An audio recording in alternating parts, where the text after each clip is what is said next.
treatment processes for PTSD and also traumatic brain injury. And I know a lot of people have talked about hyperbaric oxygen treatment, and so we'll see if that can be a viable resource and something that we can get the Department of Defense to fund.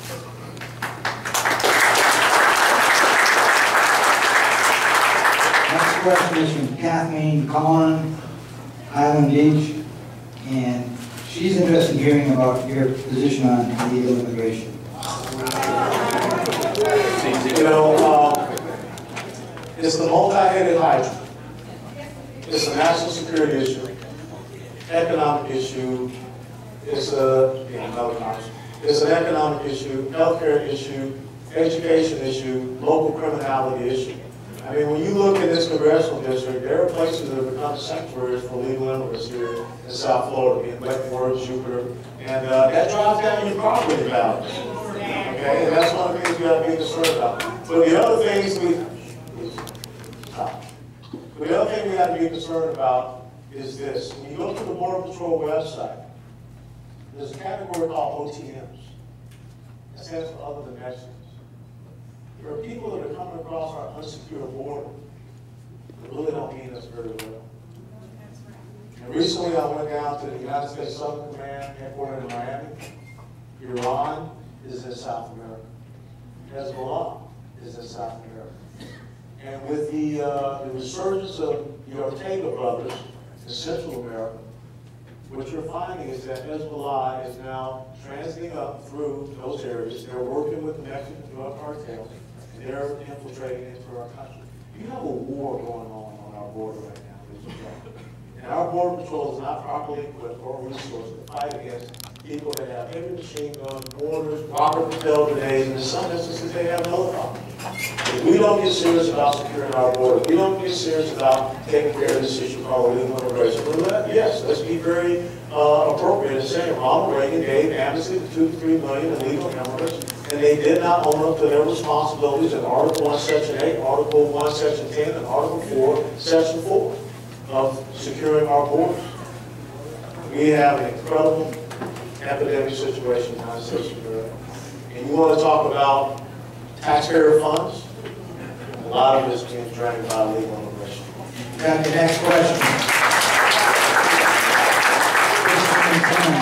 Fort Lauderdale, and she wanted you to tell us about entitlements, why are entitlements given to illegal residents and non-citizens, while Medicare and other American entitlements are being cut to long? Well, there are two things, and this is a bipartisan issue. You know, people in the Republican side of the House that want to have cheap labor to help out some of their friends in business. There are people on the Democrat side of the House that want to try to create another generation of, voters. So we have to be careful from both sides. The bottom line is this: you got to have attrition by enforcement. You got to look at the E-Verify system. You got to have E-Verify all across the house.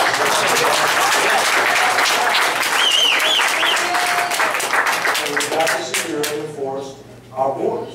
And we have to properly train and equip the Border Patrol. One of the things that I told people, we need to have a better relationship between the United States Border Patrol and the Department of Defense so that they can get that right type of training, they can get the right type of equipment. Maybe you can get some of these young men and young women who have spent 5 or 6 tours in Iraq and Afghanistan, they can do a lateral transfer over to the Border Patrol and bring those skills.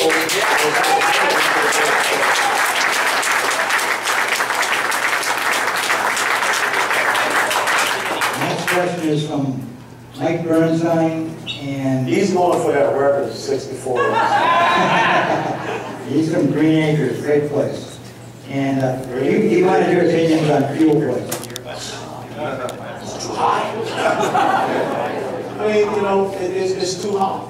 And, I got to tell you, you wake up one day and you find out that we've gone into Libya, the president went to Brazil, and the president took $2 billion of taxpayer money down to Brazil and said, here it is, so you can do offshore energy exploration. But yet we're not able to do that here in the United States of America. We've got to develop the full spectrum of our energy resources here in the United States of America.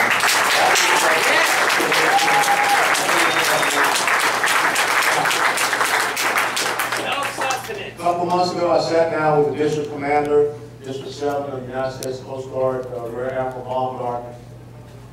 Cuba is selling leases within 10 miles of the international waterline of Florida. And when you have slant drilling technology, which means that I can put an oil platform here, and I can slant drill under the ocean over here. The next thing you know, they start taking the oil and natural gas resources that we have here to help us to develop our economies here in South Florida. But the most important thing is, if there's a faux pas that Cuba, has allowed to happen because they leased this out, do you think Cuba is going to care about the oil that gets into the Gulf Stream? And ground zero is right here in the Broward County. That's the concern that I have. We cannot allow other people to take away the resources. Once again, that's crippling the future generations of Americans. I don't want us to be slaves to these other countries. Yes, sir! I'm going to take the moderator's prerogative and ask it myself. Yes, sir. What do you feel could be done to improve the situation between the two parties so they can work together better for all of us? Good question. I think that I proved something very simple. When a young freshman congressman can bring his first piece of legislation to the House floor and passes 393-0, that shows that if you stand on the right principles, everyone comes together. But there is an incredible ideological chasm that is developing in the United States of America. And the race is very simple. If you get more people that are tied and dependent upon government by subsistence check or employment check, it becomes upside down in the United States of America.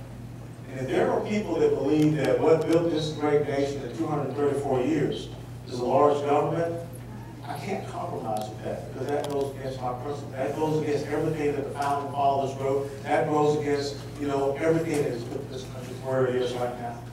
But I think that if you can be an individual that will stand and reach across the aisle and say, this is what I believe in this country, and understand that everyone here, I don't care who's yelling at me, cursing at me, or saying whatever, you're still in America. If you don't understand one simple thing, there are people in the world that hate every single one of us. And if you think everything that I said here is so crazy, so wrong, then show me in history where I'm incorrect. It's about standing on principle, and everyone will rally around a person standing on principle.